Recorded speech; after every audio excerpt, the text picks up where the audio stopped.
কক্সবাজারের উখিয়ার ৩ নম্বর রোহিঙ্গা ক্যাম্প। রাস্তার পাশে একটি চায়ের দোকানে বসে মোবাইল ফোনের স্ক্রিনে চোখ গেঁথে রেখেছেন কয়েকজন রোহিঙ্গা। মোবাইলে ভেসে উঠছে একটি খবর, মিয়ানমারের বিরুদ্ধে গাম্বিয়ার করা গণহত্যা মামলার শুনানি শুরু হচ্ছে আন্তর্জাতিক আদালতে।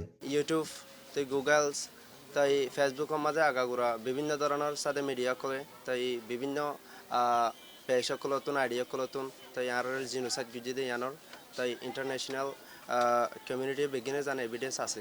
শুধু এনায়েতুল্লাহ নন, উখিয়া ও টেকনাফের প্রতিটি আশ্রয় শিবিরে রোহিঙ্গাদের দৃষ্টি এখন জাতিসংঘের সর্বোচ্চ আদালত আইসিজের দিকে।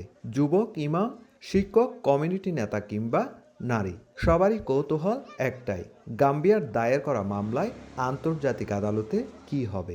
আশা আর বড় আশা করি রইতে আনার কি ওরে মানে আইসিজি কেসর আইসিজি কুড়োর আদালতর দ্বারা আশামাত গরি ফুরা রোহিঙ্গা কমিউনিটি সাইরি দিতে মানে আর কোনো কথা আনার কি ভাইম বলি আর সিকিউরিটি লিয়ে আর দেশের মাঝে ডিভাইডর নাম যাইভারি দিয়ে দুশোরত করি তোর নাম আর ইয়ানোর আর গরির ইয়ান আর সাইড। মিয়ানমারের বিরুদ্ধে এই মামলাকে দেখা হচ্ছে ঐতিহাসিক হিসেবে। প্রায় এক দশকের মধ্যে আইসিজেতে এটি প্রথম গণহত্যা মামলা, যার শুনানি হচ্ছে গুণাগুণ বিচার এবং মেরিটের ভিত্তিতে।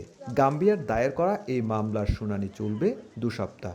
প্রথম সপ্তাহে 12 থেকে 15 জানুয়ারি বাদীপক্ষ গাম্বিয়া তাদের যুক্তি ও প্রমাণ উপস্থাপন করবে। দ্বিতীয় সপ্তাহে 16 থেকে 20 জানুয়ারি আত্মপক্ষ সমর্থনের সুযোগ পাবে মিয়ানমার। রোহিঙ্গা কমিউনিটির নেতারা বলছেন, গণহত্যায় জড়িতদের কঠোর শাস্তি নিশ্চিত হলে ভবিষ্যতে আর কোনো রাষ্ট্র এমন অপরাধ করতে সাহস পাবে না। আর রোহিঙ্গার ফুলফিল হক হিন আর ইনশাল্লাহ ব্যাক ফাইম বলি হে দূর ফুরা আশা আগিয়ে গই হাতিন।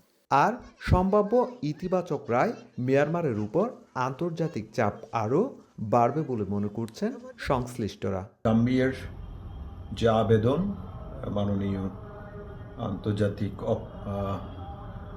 ইন্টারন্যাশনাল কোর্ট অফ জাস্টিস সেটি গ্রহণ করবে এবং এই মামলা সংক্রান্ত বিষয়ে রোহিঙ্গাদের পক্ষে একটি পজিটিভ সিদ্ধান্ত তারা জানাবেন। বর্তমানে কক্সবাজারের উখিয়া ও টেকনাফের 33টি আশ্রয় শিবিরে বসবাস করছে মিয়ানমার থেকে প্রাণ বাঁচাতে পালিয়ে আসা 15 লাখেরও বেশি রোহিঙ্গা নাগরিক। সুজাউদ্দিন রুবেল, সময় সংবাদ, কক্সবাজার।